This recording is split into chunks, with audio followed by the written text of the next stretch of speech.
दीपेंद्र हुड्डा का बड़ा बयान सामने आया है रोहतक लोकसभा सीट को लेकर के। उन्होंने कहा है कि रोहतक सीट पर टिकट मिलने का मुझे पूरा विश्वास है, पार्टी की तरफ से टिकट मिलेगी और सही समय पर पार्टी उम्मीदवारों की घोषणा करेगी। मौजूदा सांसद पर भी जमकर बरसे दीपेंद्र हुड्डा। उन्होंने कहा कि अरविंद शर्मा के प्रति लोगों में नाराजगी है। सांसद शर्मा ने सांसद निधि का पैसा भी पूरा खर्च नहीं किया। ये बड़ी बातें उन्होंने कही हैं। कांग्रेस सांसद दीपेंद्र हुड्डा का रोहतक सीट पर बड़ा बयान। रोहतक सीट पर टिकट मिलने का पूरा विश्वास है और साथ ही उन्होंने कहा कि सही समय पर पार्टी उम्मीदवारों की घोषणा करेगी। मौजूदा सांसद पर भी जमकर बरसे हुड्डा। हमें ये नहीं समझ में आता, बहुत एक और चीज़ है, लोगों को भी हकीकत पता है। 5 साल उनका आवागमन हमारे हलके में नहीं रहा।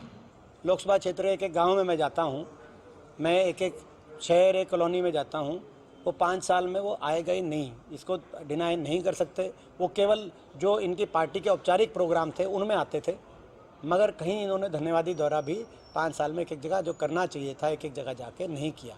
दूसरा हाँ, और इस बात को वो खुद भी स्वीकार कर रहे हैं अपने, उनके आप बयान देखेंगे तो स्वीकार कर रहे हैं कि मैं नहीं आ पाया, इन 5 साल में मैं उतने अच्छे से नहीं जा पाया, मैं आगे जाएंगे, वो खुद ही कह रहे हैं इस बात। तो वो तो बात, अच्छा ये बात बिल्कुल स्पष्ट रूप से, अच्छा ये भी है। अब हमें ये नहीं समझ में आता, बहुत जगह ये बातें हमारे सामने आ रही है कि वो गए नहीं लेकिन लोग उनसे मिले, उन्होंने हाँ भरी ग्रांट की, वो ग्रांट भी नहीं पहुँची। ये एक और मैं आपको बता रहा हूँ, ना सिर्फ उन्होंने खर्च नहीं किए लेकिन जहाँ उन्होंने आश्वासन दिया वहाँ वो ग्रांट नहीं पहुँची। तो ये कहाँ उनकी कार्यशैली में चूक रही, इस पर उनको आत्ममंथन करना चाहिए। अच्छा, दीपेंद्र जी करनाल का बहुत भरोसा किया उनके ऊपर, फिर से टिकट दे दी। देखिए, ये रोहतक की सीट आपने शायद जब इनका गठबंधन टूटा था धीरेन्द्र जी, तो आपने देखा होगा कि ये बात भाजपा ने भी कोई मन से उनको नहीं उतारा है, ना वो खुद मन से आए हैं। यहाँ सब जानते हैं कि उनका मन कौन से लोकसभा क्षेत्र में है, मुझे बताने की जरूरत नहीं है।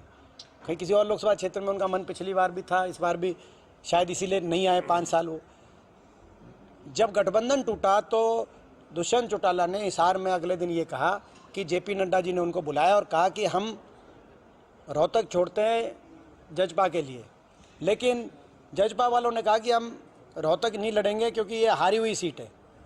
उन्होंने गठबंधन ही छोड़ दिया रोहतक के नाम पे। तो भाजपा रोहतक छोड़ रही है जजपा के लिए, जजपा रोहतक छोड़ रही है भाजपा के लिए, मगर रोहतक के लोगों के आशीर्वाद को अंतिम जीवन की सांस तक दीपेंद्र नहीं छोड़ सकता, हम नहीं छोड़ सकते। ये फ़र्क है। इसीलिए ये मन से कोई, ना तो भाजपा ने उतारा उनको, क्योंकि भाजपा तो मन से ही सीट ही छोड़ना चाह रही थी।